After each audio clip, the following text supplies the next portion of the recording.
I always thought my life was simple. I woke up, went to my IT job, texted my girlfriend Alina, and believed the world made sense. I used to tell myself, Armin, you finally have stability.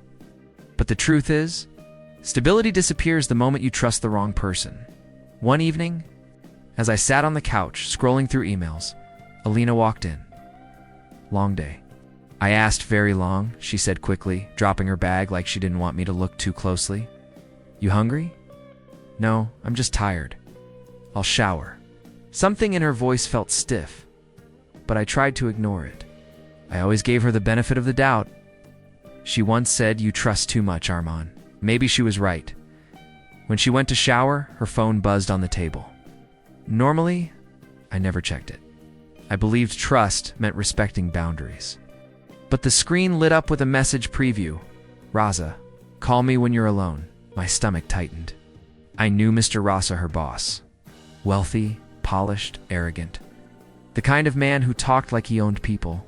I stared at the message, shocked, until another one appeared. You did well today, I whispered. What the hell does that mean? Alina came out of the bathroom. I put her phone down fast. You okay? She asked. Yeah, I said, hiding my racing heartbeat. Just thinking about work. She nodded but didn't press. Later that night, I messaged my cousin Santa. Can I ask something weird? I typed. She replied instantly. You. Weird?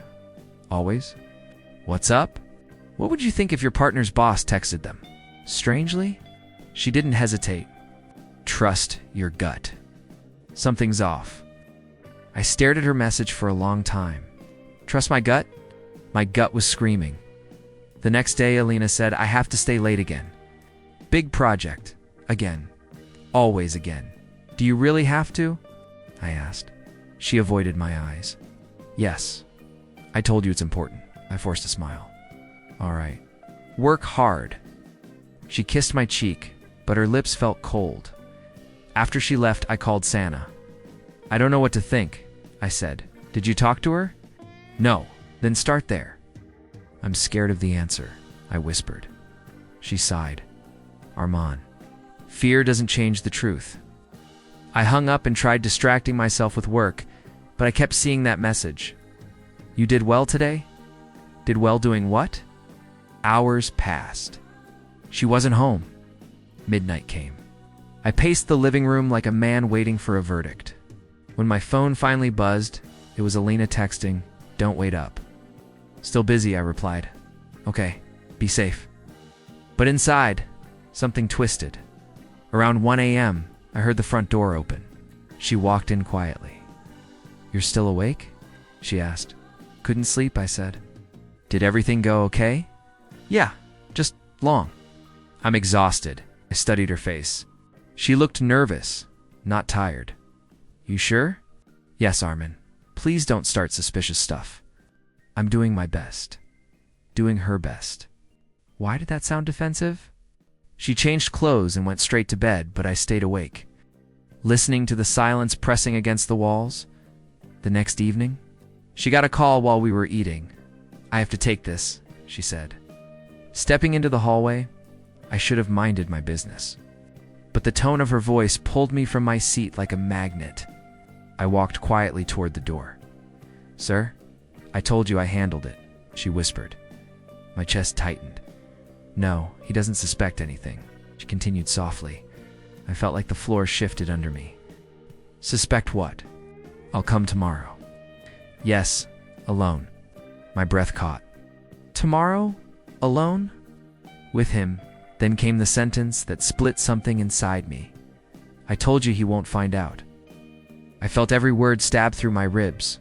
I stepped back before she noticed me, but my heart wouldn't calm. She returned to the room moments later, pretending nothing happened. You okay? She asked. I forced a weak smile. Yeah, just tired. But inside I felt something break quiet, sharp, irreversible. Nothing about my simple life felt simple anymore, and nothing about the woman I loved felt real. CHP2. I tried talking to Alina all morning, but she kept brushing me off. Alina, can we sit for a minute? I asked. Not now, she said quickly. I'm late already. You've been late every day. She froze, but didn't face me. Please don't start again. I just want the truth. There is no truth, Armand. I'm busy. That's it. Busy. Always busy. She left and I sat on the couch, staring at the door, feeling like I was losing her one lie at a time.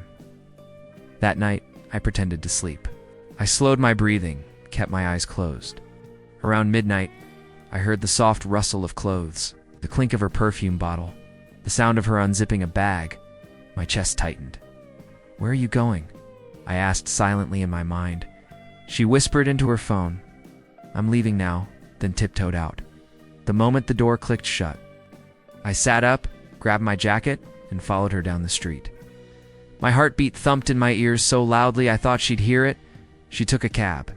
I flagged another and told the driver, follow that car. Don't lose it, glanced at me.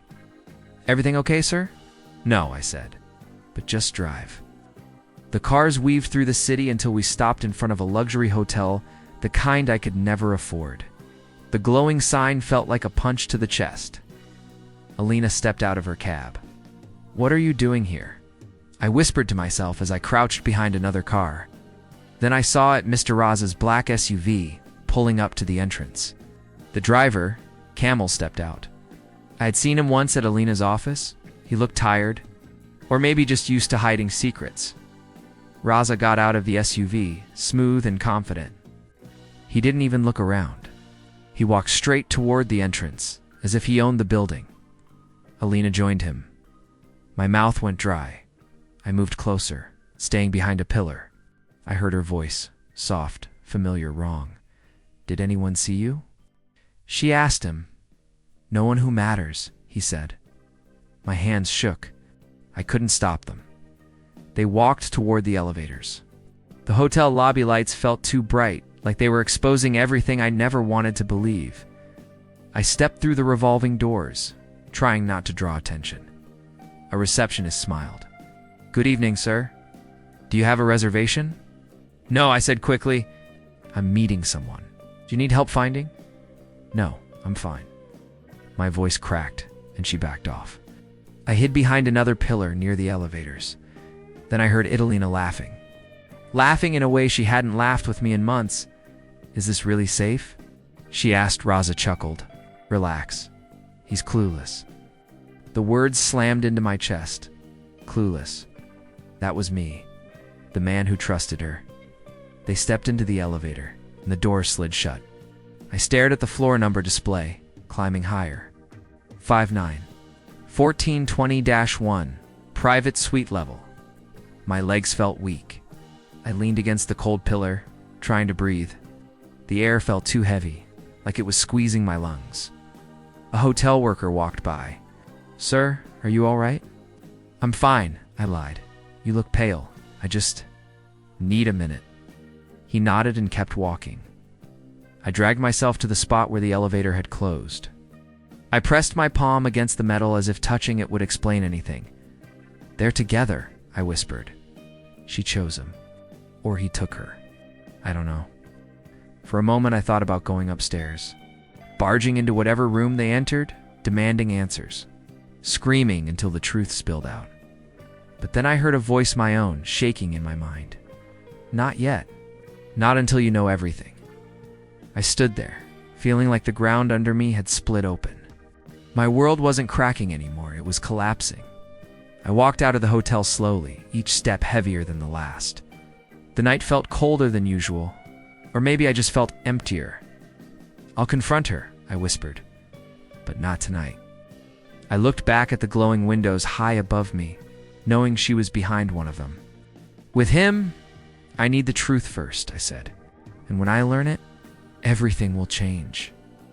And I walked into the dark, not knowing if I would ever come back the same. CHP.3 the next morning, I watched Alina walk around the kitchen like nothing had happened. I waited until she poured her tea before speaking. Where were you last night? I asked quietly. She didn't look at me. Work, I told you. Alina, I said, keeping my voice steady, don't lie to me again. Her hand froze on the cup. I'm not lying. I followed you. The cup slipped from her fingers and shattered on the floor. She didn't even look down.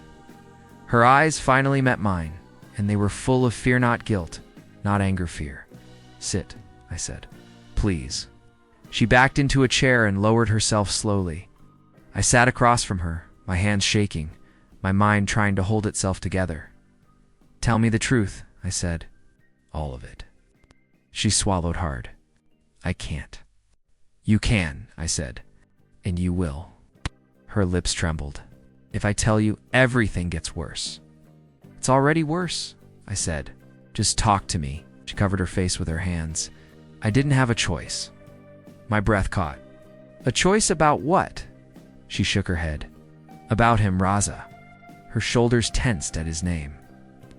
"I'm not his lover," she whispered. "Not really. Not really," I repeated, my voice cracking. She wiped her eyes, hands trembling. "He forced me to pretend. He wanted people to think I was with him. He said it made him look powerful. He said I fit the image he wanted." My stomach twisted with anger. "Why you?" Her voice broke. "Because of Hassan, your brother?" I asked. "What does he have to do with this?" She nodded slowly. "He ruined everything. He took money from the wrong people. He fell into debt with Jamshed, someone Raza controls. They threatened him. And when I went to Raza for help, he told me the only way he'd protect Hassan was if I played along." I stared at her. My heart beat loud in my ears. "Played along how?" "He wanted me near him," she said. "At events, in private meetings, in his office. Always close enough for people to gossip. Always quiet enough to keep his secrets." "So you pretended to be with him?" I asked. "Yes," she whispered. "If I didn't," he said, "Hassan would disappear. He said my family would pay." I rubbed my forehead, trying to breathe. "Why didn't you tell me?" "You'd try to save me," she said. "And he said if you got involved, he'd destroy you too." I leaned back, staring at the ceiling. My chest burned. "So last night? The hotel? That was pretending to?" She closed her eyes. "He said investors were coming to meet him today. He wanted proof that I was loyal. He made me show up. He made me walk with him. He said if I didn't smile, if I didn't act close, Hassan would be done." I stood up suddenly. The chair scraped the floor. "Do you expect me to believe that?" Tears slipped down her face. "I don't know what you believe anymore." "I don't either," I said softly. She reached for my hand, but I stepped back. "Armin," she whispered, "I never wanted this. I'm trapped. Then why hide everything?" I asked. "Why let me find out this way?" "Because every lie I told was to protect you," she said. "I didn't want you dragged into this hell." I stared at her shaking body, torn between wanting to hold her and wanting to scream. "Is Hassan really in danger?" I asked. "Yes," she said. "He's terrified. He barely leaves his room. Then I need to talk to him." She looked up quickly. "No, he's unstable. And if Jamshed finds out I need answers," I said firmly, "not more secrets." She lowered her head. "Hassan will tell you everything. But please, be gentle. He's weak, troubled, and tied to a man who used fear as a leash." I walked toward the door. "Raza isn't just a cheater," I said. "He's a predator." She didn't argue. She didn't deny it. And that silence told me everything I needed to know. CHP, for the moment I left my apartment, I knew there was no turning back. I kept hearing Alina's voice in my head. "He'll destroy us." No, not anymore. Not without a fight. I called Hassan first. "Hassan, it's Arman. I need to see you." He hesitated. "Why?" "It's about Raza." Silence. Then, a shaky "come. But don't bring her." I reached his place an hour later. When he opened the door, he looked half alive, eyes red, hands trembling. "Sit," he muttered. I sat across from him and said, "Tell me everything." He rubbed his face. "I messed up, how?" "I signed papers for Jamshed. Fake invoices. Loans that didn't exist. And Raza used them to hide company money." "How much?" I asked. "I don't know. Millions, maybe. And you never told Alina the full truth." "She'd panic," he whispered. "But Raza, He said if I talked, if I ran, if I even whispered to someone he didn't approve of, he'd destroy your family. Finished. He looked at me with hollow eyes. Yes, I leaned in. I need proof, he flinched. Proof. Anything that links you to him? Anything he made you sign? Why? Because I'm done watching him crush the people I care about. Hassan stood up and paced. You don't understand how dangerous he is. I understand enough, I said. Show me the documents. Stared at me for a long time, then finally opened a drawer and pulled out a folder. His hands trembled as he handed it over. Are these all of them? I asked. Yes, you're sure? Yes, he repeated. Arman, please don't get involved. You'll ruin your life. I slipped my phone into my jacket pocket and tapped record. Tell me what Raza made you do. What? Say it. Out loud. He shook his head, terrified. Hassan, I said, if you want to save yourself, this is the only way. He took a deep breath. Fine.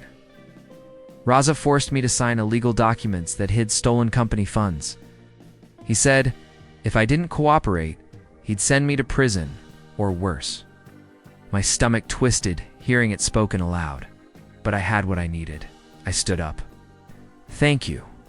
You're going to get us all killed, he whispered. No, I said.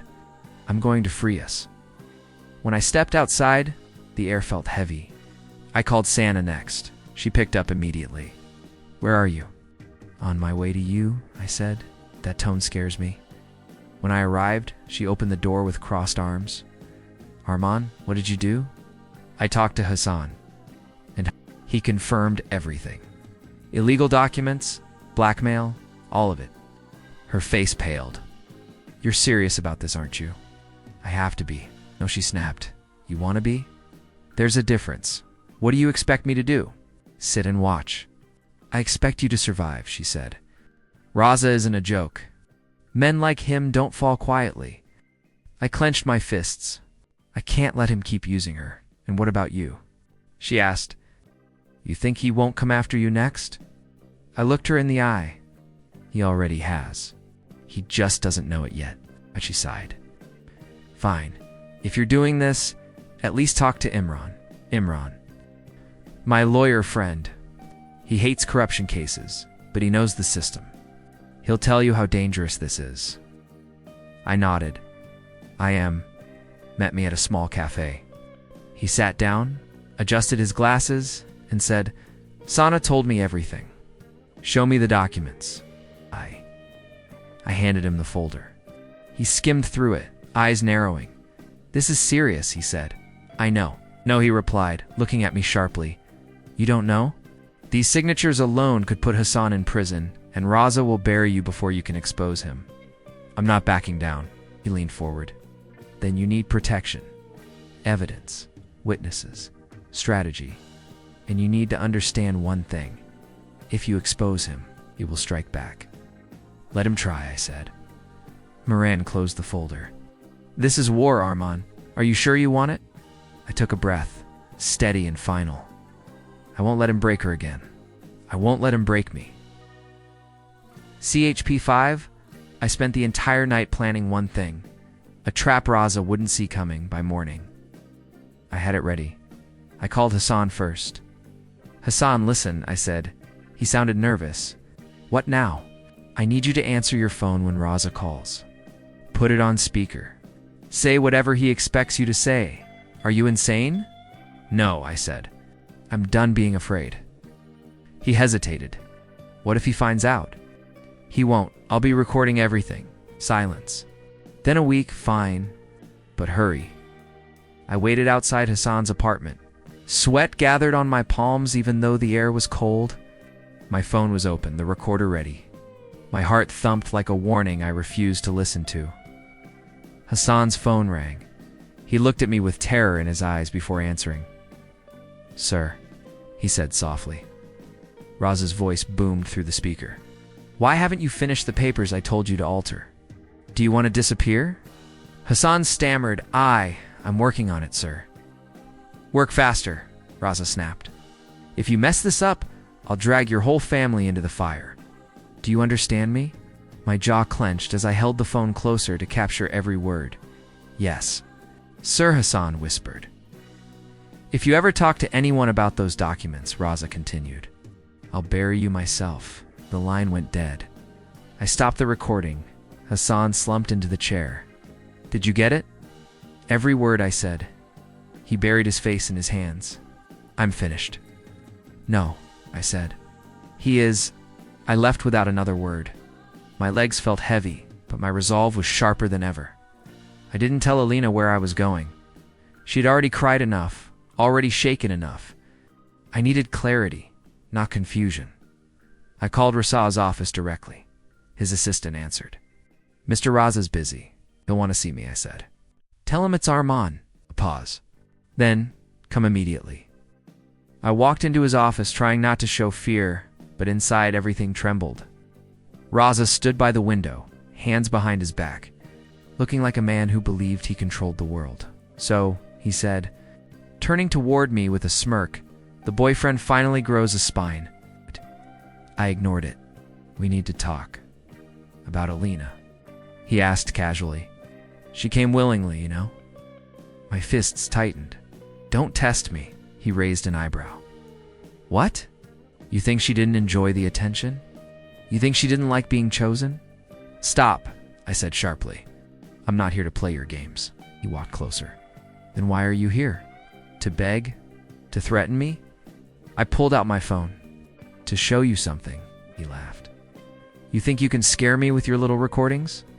This one might, I said, pressing play. Hassan's shaking voice filled the room. Then Raza's threats echoed loudly. Each word a knife he'd sharpened himself.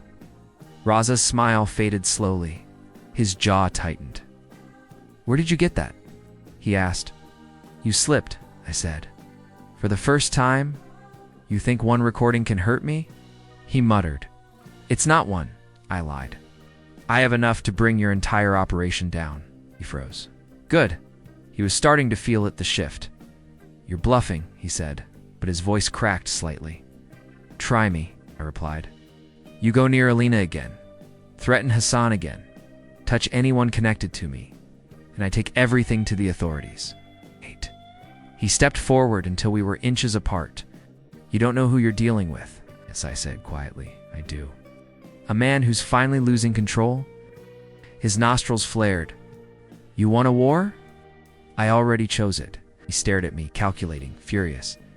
For the first time, I saw fear flicker behind his eyes. You think this changes anything? He asked. It changes everything, I said. Because now, the power isn't yours. I turned and walked out before he could answer. Every step felt solid, anchored, certain. When the elevator doors closed, I let out a long breath. The balance had shifted.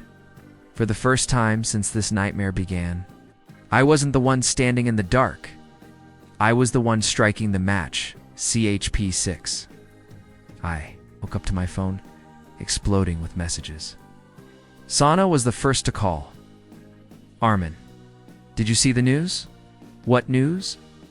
I asked, still half asleep. You started a storm. Investigators are circling Raz's company. Someone leaked financial documents.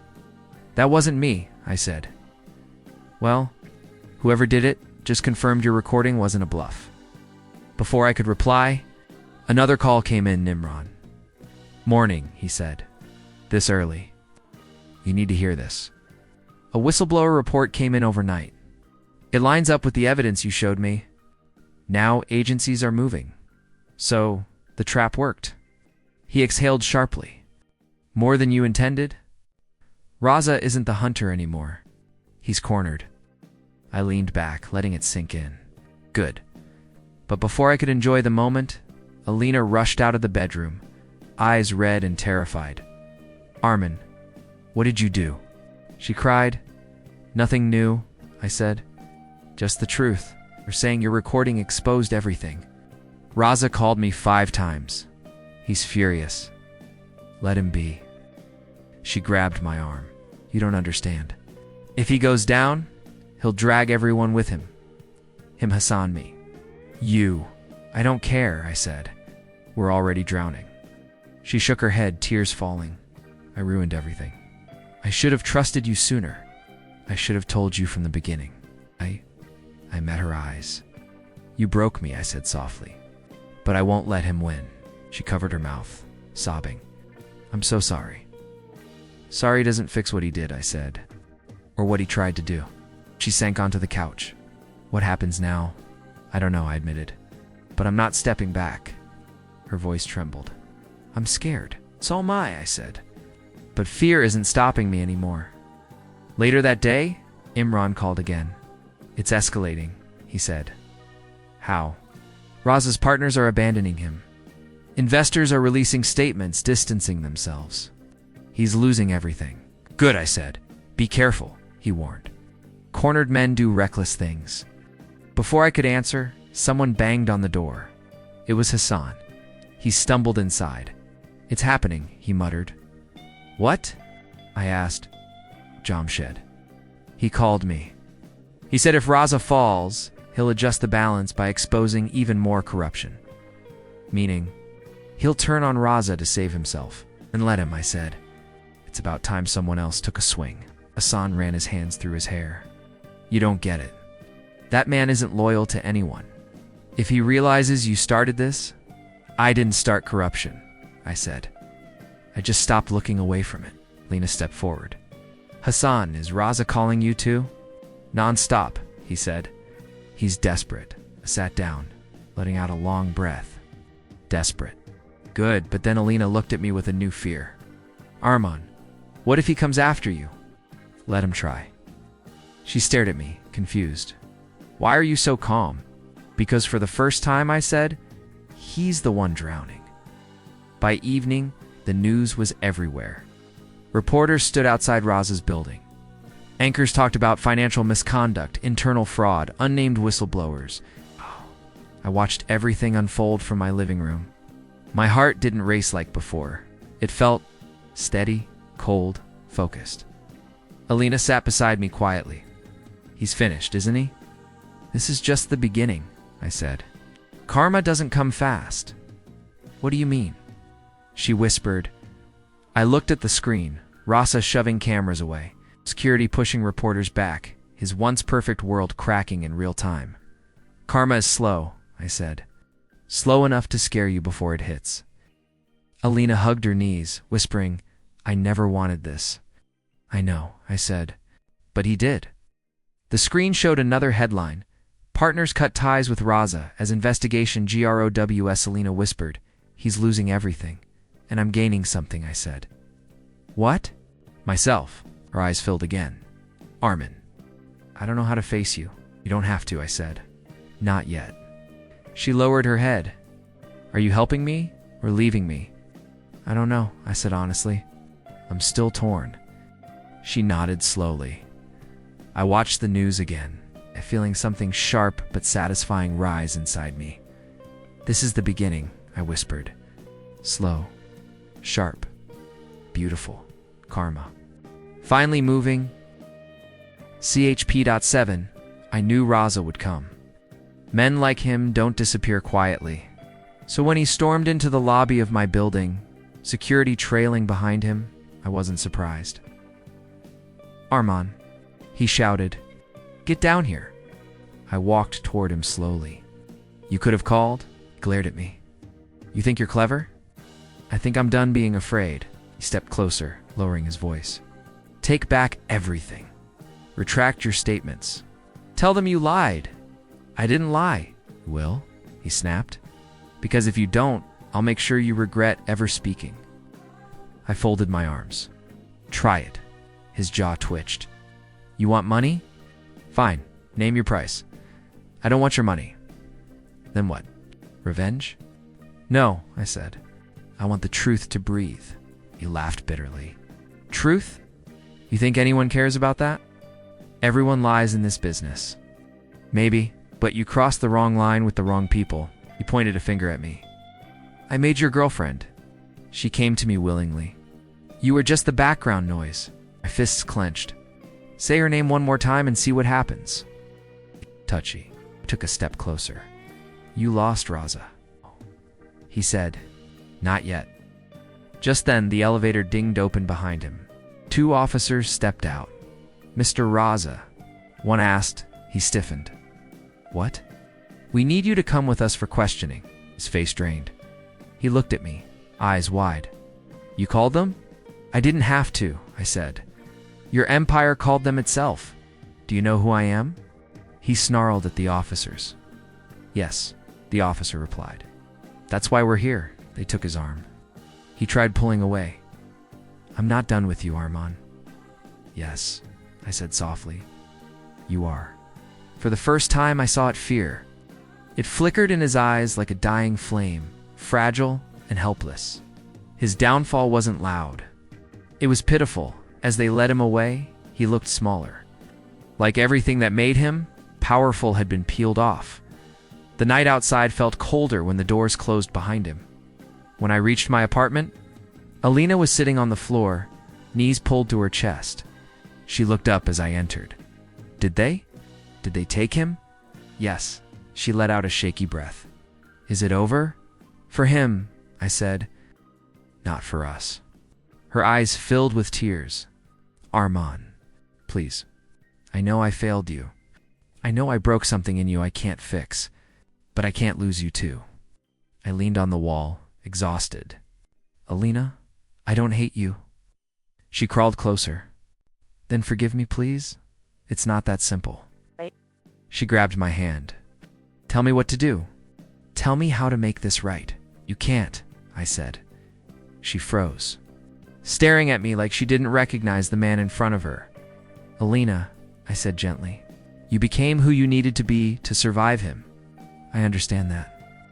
I even respect it in a painful way. But the person I loved, she's buried under too many lies. I can change, she whispered. I believe you, I said. But I can't go back. Not after everything. Her face broke. So this is the end? No, I said softly. This is the truth. And sometimes the truth doesn't save relationships. It just saves people, she cried into her hands. I looked away, not because I felt nothing, because I felt too much in that moment. I realized something. I wasn't the broken one anymore. I was the one choosing myself. And for the first time in a long time, that felt like freedom. CHP.8, Alina packed her things early in the morning. I watched her move quietly around the apartment, her steps soft, careful, almost apologetic. She didn't look at me at first. Do you want help? I asked. She shook her head. No, I should do this alone. All right. She folded her last sweater, placed it gently into the suitcase, then finally faced me. Armand, she whispered. I'm sorry. I couldn't be the person you needed. You were, I said. Just not in the way I hoped. She swallowed. Will you ever forgive me? I already did. But forgiveness doesn't always mean staying. She closed her eyes as if the words struck deep. I understand. I walked her to the door. She hesitated. If you ever need anything, I'll figure it out, I said. She nodded slowly. Goodbye, Armand. Goodbye, Alina. When the door closed, the silence felt different. Not heavy. Not painful. Just real. Later that week, Hassan called me. Can you meet me? He asked. His voice sounded steadier than before, of course, said. When I reached the small workshop he'd chosen, he greeted me with a shy smile. I got a job, he said. Honest work. No shortcuts. That's good, Hassan. I owe you, he said. For not giving up on me? You don't owe me, I replied. Just don't fall back into old traps. I won't, he said firmly. I want to rebuild my life. For the first time, I believed him. In the evening, Sana dragged me out for tea. You look different, she said, as soon as I sat down. How? Stronger, she said. Like someone who finally learned where to put his heart. I laughed softly. It's been a journey. No, she corrected. It's been a war. And you survived it. I stared into my cup. I didn't think I would. But you did, she said. And that's what matters. She nudged my shoulder. So what now? I heal, I said. At my own pace? She smiled. Good. You deserve that. A few days later, I walked past the place I'd avoided for weeks, the hotel where everything collapsed. The lights were bright. People busy, taxis honking.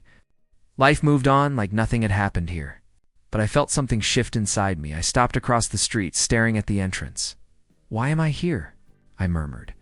My mind replayed the night I followed Alina, the moment my heart cracked, the disbelief, shaking, the numbness. I remembered every detail. And yet, it didn't hurt the same way. Alina once told me pain fades if you let it breathe. Maybe she was right. I whispered to myself, I'm not that man anymore. I took a slow breath and turned away. There was no weight dragging behind me, no anger clenching my chest. Just a quiet acceptance of everything that had happened. As I walked down the street, a strange sense of peace followed me. Mal. Fragile, but real.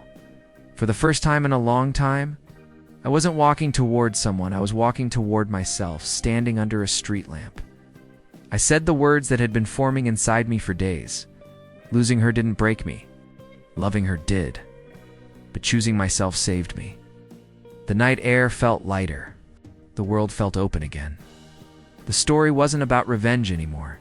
It was about mine. And I finally let myself feel it.